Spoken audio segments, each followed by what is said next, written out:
Me llamo Leonardo Méndez, aunque la mayoría de la gente que conoció esta historia me recuerda solo como el del caso de la transmisión.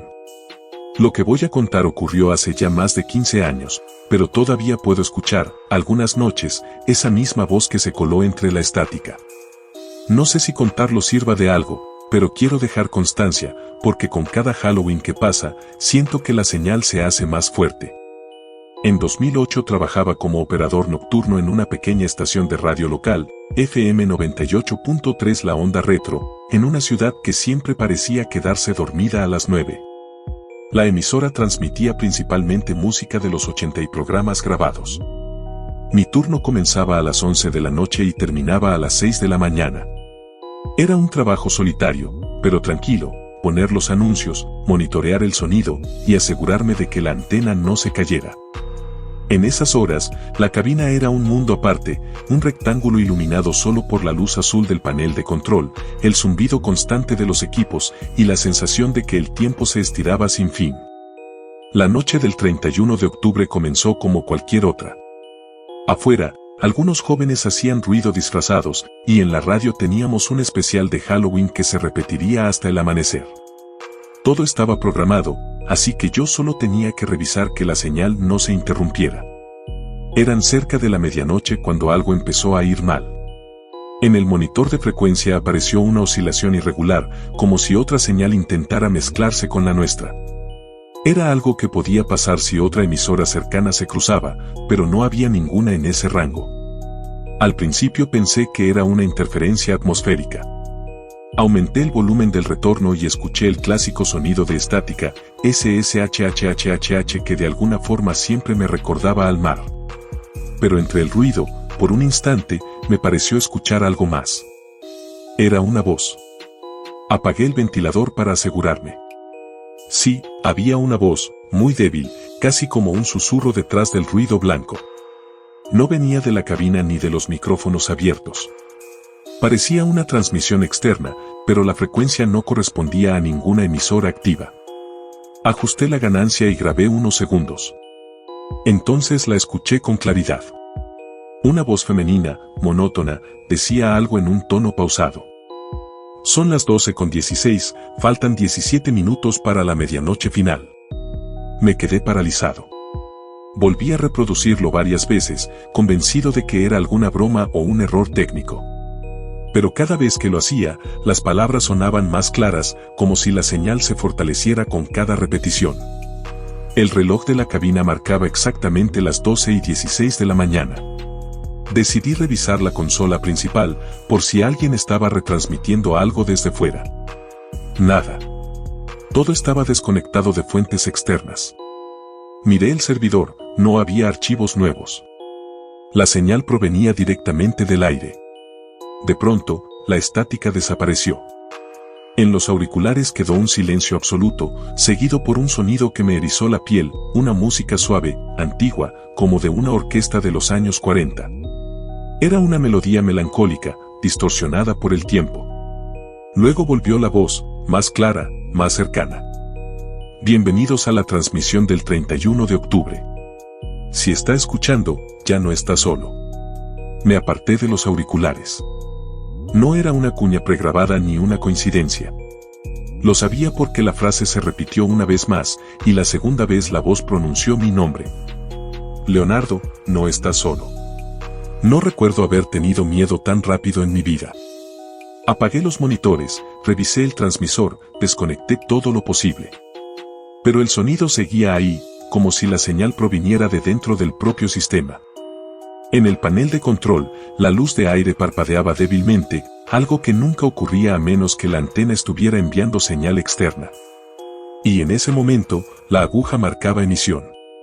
Volví a ponerme los auriculares. La voz hablaba, lenta, casi hipnótica, mezclada con ruidos de fondo que parecían pasos, respiraciones o fragmentos de otras voces. Hoy regresamos con ustedes, desde donde nadie transmite.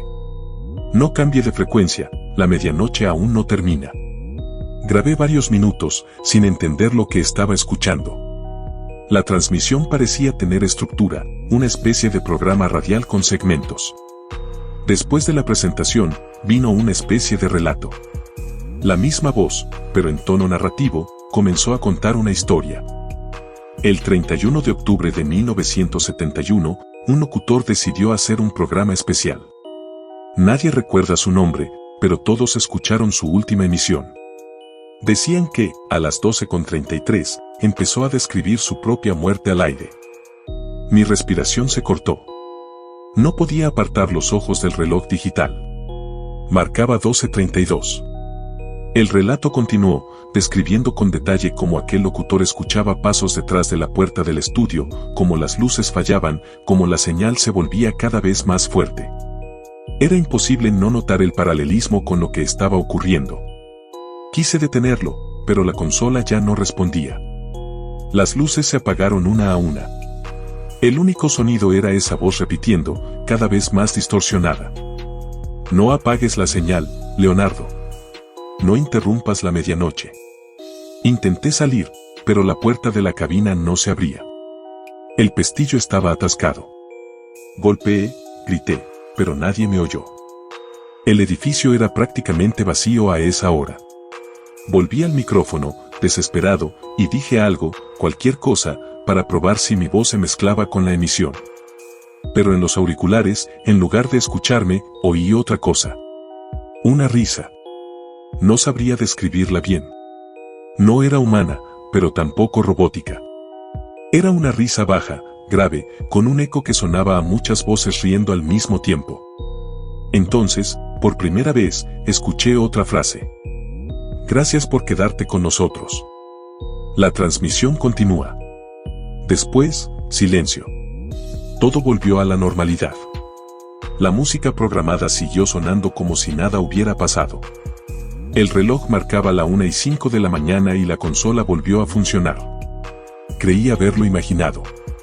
Pero cuando revisé el registro de grabaciones automáticas, ahí estaba, un archivo nuevo, creado exactamente a las 0:16. Duraba 49 minutos.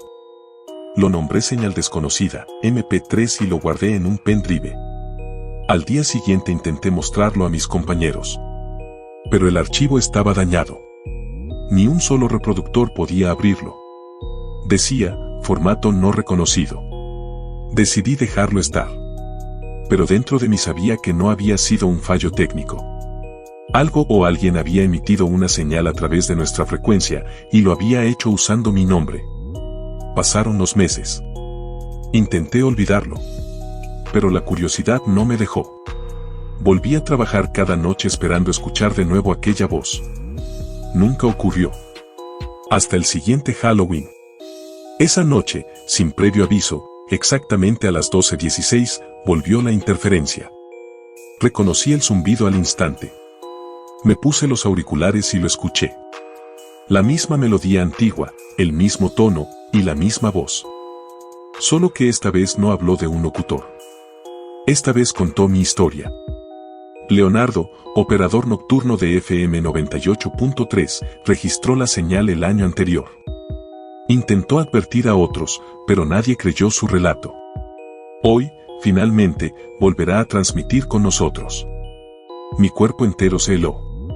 Me levanté de golpe y desconecté todo el sistema. La pantalla se apagó, pero la voz siguió saliendo de los altavoces desconectados. Grité, corrí hasta el transmisor principal y lo apagué también. Aún así, la señal continuaba, flotando en el aire, escuchándose a través de la estática de cualquier radio cercana. Recuerdo haber salido corriendo del edificio. La calle estaba vacía, pero en cada casa que tenía una radio encendida podía escucharse la misma melodía.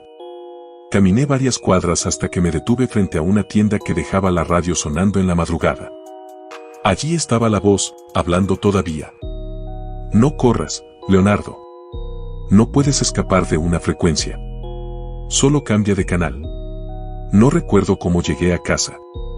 Solo sé que al día siguiente renuncié. Intenté rehacer mi vida, cambiar de ciudad, incluso de oficio. Pero cada año, cuando llega octubre, noto que la señal se acerca. Primero como un simple ruido blanco en el televisor, luego como un eco en los auriculares, hasta que finalmente escucho esa frase que me devuelve al punto de partida. Bienvenidos a la transmisión del 31 de octubre. He intentado grabarla de nuevo, pero los dispositivos siempre fallan.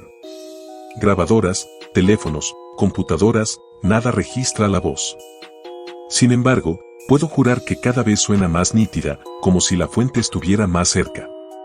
En 2021, por curiosidad, busqué en internet si alguien más había experimentado algo parecido.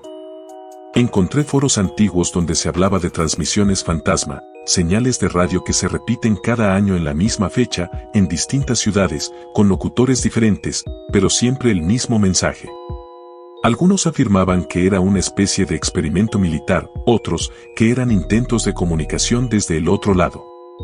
En un hilo olvidado, un usuario anónimo escribió: "La transmisión perdida solo busca a quien la interrumpió". No respondí, pero esa frase se me quedó grabada. Porque yo la interrumpí. 2 veces. Hoy, mientras grabo esto, es nuevamente 31 de octubre. Son las 11:55 de la noche. Tengo la radio encendida, sintonizada en una frecuencia aleatoria. No trabajo en una estación desde hace más de una década, pero aún tengo el hábito de monitorear las ondas. El zumbido ya empezó. Si alguien escucha esto después de mí, si alguna vez oyen una voz femenina decir su nombre a través de la estática, no respondan. No intenten buscar de dónde proviene. No es una emisora, ni una persona. Yo cometí ese error. Hace unos minutos, la interferencia volvió a entrar. La misma música antigua, cada nota más limpia que antes. Y esta vez, antes de que pudiera desconectar nada, la voz dijo algo nuevo. Faltan 5 minutos para la medianoche final. He intentado apagar la radio, pero sigue sonando aunque esté desconectada. La voz cambia, ahora es masculina, pero repite mis palabras, exactamente como las estoy diciendo. Creo que esta vez la transmisión no es solo una señal. Creo que es una puerta.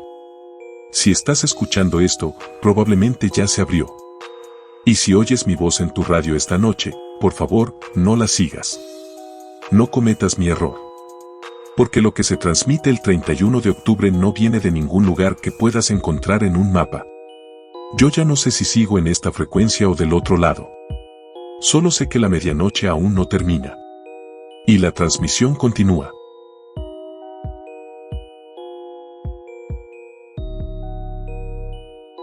La casa que solo aparece en Halloween.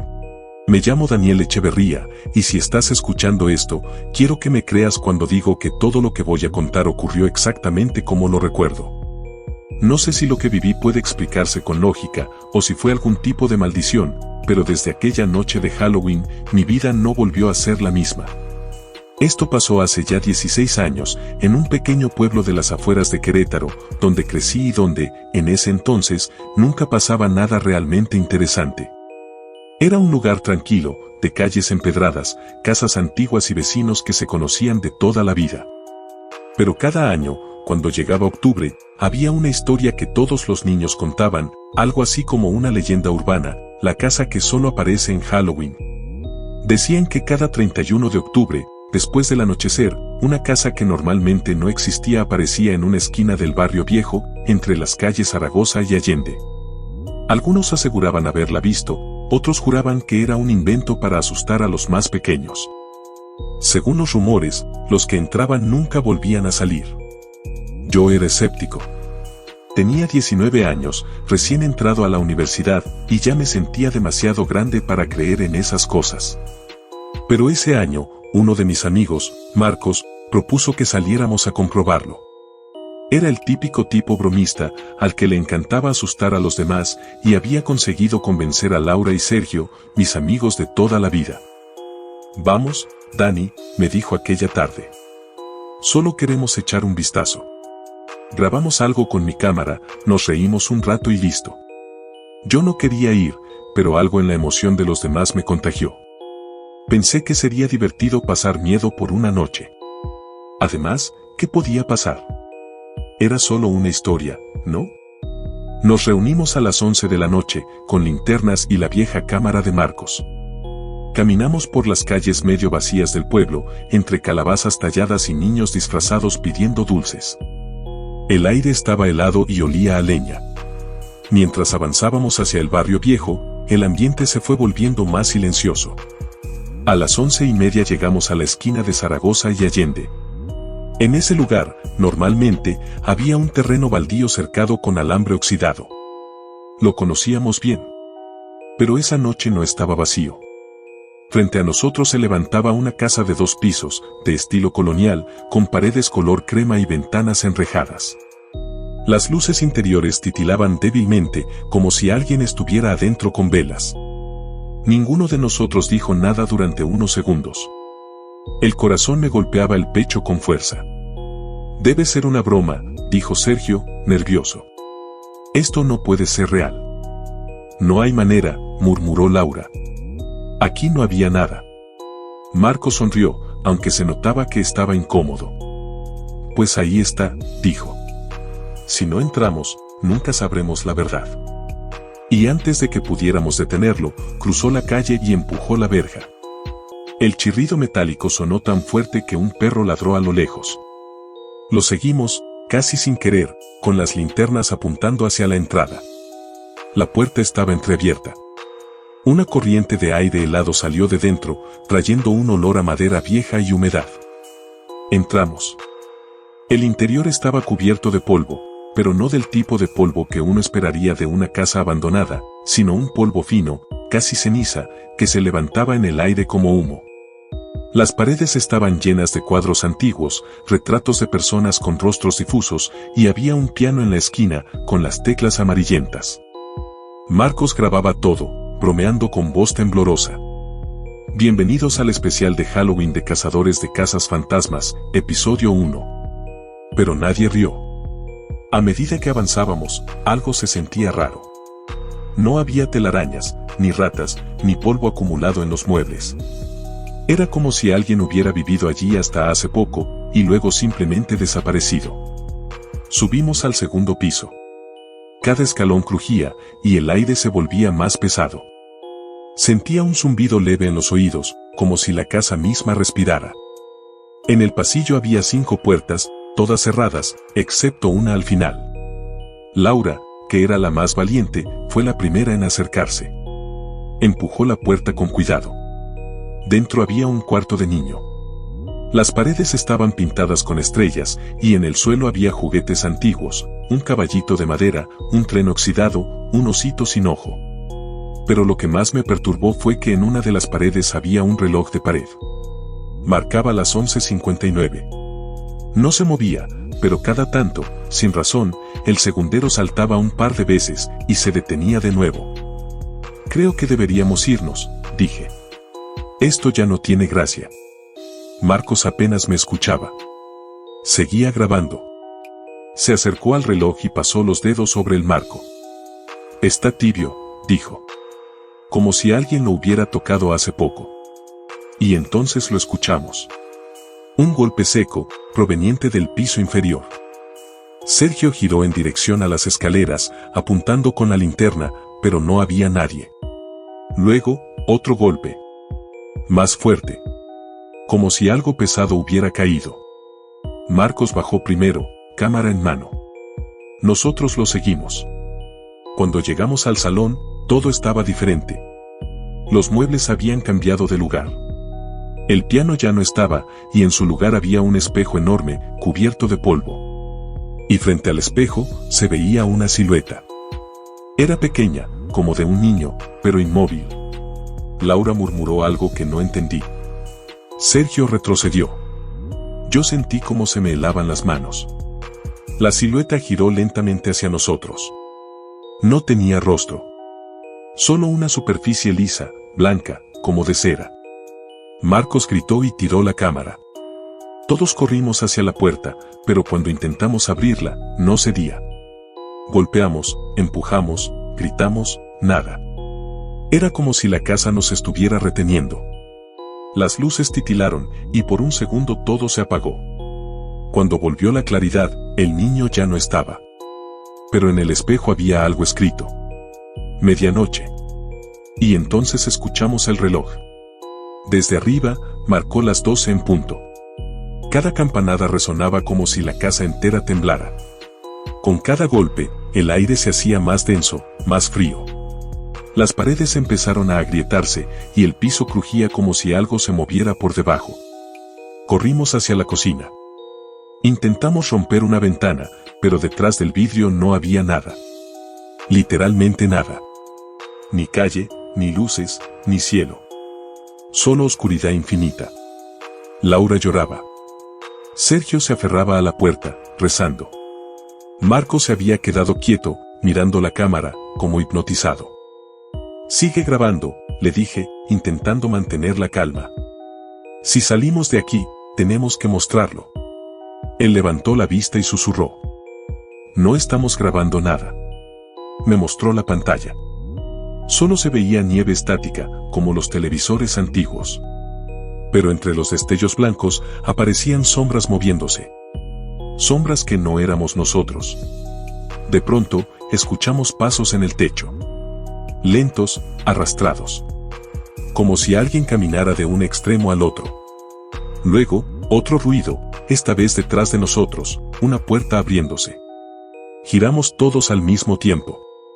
Era la puerta que daba al sótano. No la habíamos visto antes. Estaba abierta y de su interior salía un olor nauseabundo, como a carne podrida. «No, no bajemos ahí», dijo Laura. Pero algo en mí me empujó a hacerlo. Era como si la casa me susurrara, invitándome. Bajé el primer escalón y sentí el suelo húmedo. La linterna titiló, y por un instante creí ver cuerpos, o lo que quedaba de ellos. Rostros vacíos, como maniquíes sin forma, amontonados unos sobre otros. Grité y subí corriendo. Cuando llegué al salón, ya no estaban mis amigos. Solo la cámara, tirada en el suelo. La tomé, temblando. La pantalla mostraba grabaciones que yo no recordaba haber hecho. En ellas aparecíamos los cuatro, pero había algo diferente. Nuestros rostros estaban borrosos, y detrás de nosotros, en cada toma, se veía al niño sin cara. En el último clip, yo estaba solo. Frente al espejo. Mirando fijamente. Y detrás de mí, reflejada, se veía una casa distinta, vieja, en ruinas, como si hubiera pasado siglos abandonada. Entonces escuché mi nombre. Daniel. Venía de todas partes. De las paredes, del techo, del suelo. Tapé mis oídos, cerré los ojos, y cuando los abrí, estaba afuera. El sol salía por el horizonte. El terreno estaba vacío otra vez. Sin casa. Sin puerta. Sin nada. Busqué a mis amigos, grité hasta que la voz se me quebró, pero nadie respondió. Caminé por las calles como un loco, hasta que un policía me encontró y me llevó a casa. Cuando conté lo que había pasado, nadie me creyó. Dijeron que habíamos estado bebiendo, que seguramente imaginé cosas. Pero Marcos, Laura y Sergio nunca aparecieron. Durante semanas, la policía revisó el terreno. No encontraron ni una huella, ni una puerta, ni rastro alguno de la casa. Me interrogaron 1000 veces, me sometieron a pruebas, incluso me hicieron un examen psicológico. Dijeron que probablemente había sufrido un shock y que los demás se habrían ido del pueblo. Pero yo sabía que no. A veces, cuando caminaba por esa esquina, podía oler el mismo aroma a humedad, a madera vieja. Y cada Halloween, justo a medianoche, el aire se volvía más frío. Pasaron los años. Intenté seguir con mi vida. Me mudé, conseguí trabajo, formé una familia. Pero nunca dejé de pensar en ellos. Una noche, hace unos 5 años, decidí volver. No sé por qué. Tal vez para cerrar el ciclo. Tal vez para demostrarme que todo había sido producto del miedo. Llegué a las 11:55. El terreno seguía vacío. Me senté en la acera, respirando el aire helado. Y entonces, exactamente a medianoche, lo vi. La casa estaba allí. Idéntica. Con las luces titilando. Con el mismo portón de hierro oxidado. Sentí un impulso de correr, de entrar, de buscar respuestas. Pero algo en mi interior me detuvo. Y fue entonces cuando vi una sombra en la ventana. 3 sombras, de hecho. Reconocí las siluetas de Marcos, Laura y Sergio. No se movían. Solo estaban allí, observando, con los rostros pálidos, inmóviles. Grité sus nombres, pero no respondieron. En su lugar, el reloj de la torre del pueblo sonó a lo lejos, marcando la medianoche. Cuando el último campanazo se desvaneció, la casa volvió a desaparecer, como si se la tragara el aire. Desde entonces, cada 31 de octubre, regreso a ese mismo lugar. No sé por qué lo hago. Tal vez porque siento que la casa me está esperando. Tal vez porque, en el fondo, parte de mí sigue ahí dentro, atrapada. El año pasado, decidí grabar. Coloqué una cámara frente al terreno y la dejé grabando toda la noche. Cuando revisé la cinta al día siguiente, casi vomito. A las 11:59, la imagen temblaba. Y justo a las 12, la casa aparecía. Pero no era la casa desde fuera. La cámara, de alguna forma, estaba dentro. Mostraba los pasillos, las habitaciones, los retratos. Y en una de las tomas, aparecía yo.